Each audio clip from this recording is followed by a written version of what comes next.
Hello, everyone. I'm coming to you with this second lecture. It's going to be a very quick lecture on Howard Thurman, Dr. Thurman, and I wanted to make sure that you were paying attention to our book, The Creative Encounter.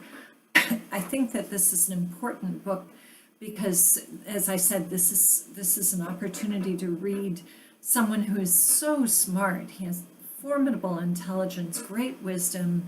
He's a profound writer, and he's had these mystical experiences, and yet he's a man of the church. He's a pastor.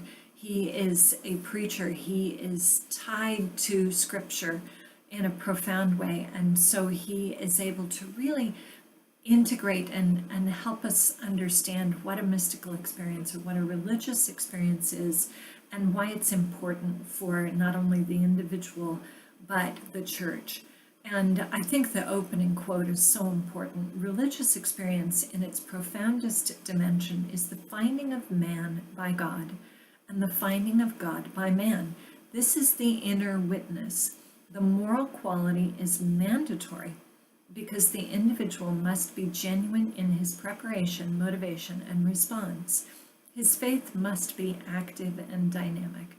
So what you have, though, is you have this Thurman looking at this this experience where there's man and God, and the finding, man is finding God in this type of experience, and then God is finding man as well. He emphasizes the importance of the scripture passage where Jesus says, "Oh, Jerusalem, I wish I could gather you in like, chicks under my wing." He emphasizes that God is always reaching out to us. God is searching for us. But he also talks about how important it is for us to be searching for God. And so, in fact, he really identifies that as the first step is that we ready ourselves, make ourselves ready for this, encounter with God, and we do that through prayer. And he emphasizes that prayer, is a moment to quiet down. If you manage to skip the last lecture, make sure you take a look at the last slide of the PowerPoint. Make sure you go through the PowerPoint and take a look at that last slide, because Thurman's words on how good it is to center down, I think, can be watchwords for all of us in the spiritual life.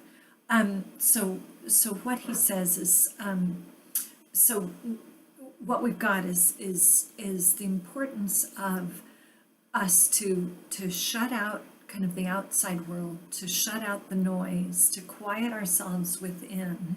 So we're not only quieting the outside, but then we're quieting our thoughts within. And then this may be an opportunity for us to connect through scripture, through other ways. We find other writing. We find that we can find a way to connect with God in that way. Once we've done this work, this what Thurman calls the readying of the spirit, then that's when God takes the initiative and reaches out to us. And he says, then God touches the spirit and the will, and a whole new character in terms of the dimension enters the experience. So you can see that what I've done is I've done a brief overview of the first chapter for you. I've posted what are my lecture notes to Canvas, so please feel free to take a look at that, and then go on and read the rest of the book. It's short and it's pretty easy reading, but I think it gives you a really good feeling for what Thurman was thinking about as he addresses this idea of mystical or religious experience. And so, I will leave you with the final thought on this that I thought was so profound is, okay, God learns things about us through these experiences. What do we learn about God through a mystical or a religious experience? And he says, first and foremost, we learn that God is, that God exists. And then through that encounter, we can learn to structure our world and go forward. So I recommend definitely taking a look at my, one-page kind of synopsis of the first chapter. But I also recommend you reading the rest of the book because it is a powerful book from such an important and influential figure. Again, I'm looking for papers. If anybody is working on their paper and they want to email me with questions or clearance for, doing their paper on a particular person, I really encourage you to choose someone who connects with you, that you are interested in working on, that my only ramifications are Protestant and some kind of spiritual and or mystical person.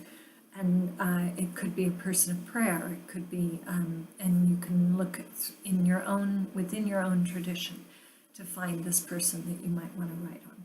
So enjoy Howard Thurman. I will post a very brief lecture on Richard Foster, and then we will wrap up this week, and we move forward with just one more week that will be really no posts required, short lectures to give you time to work on your final papers.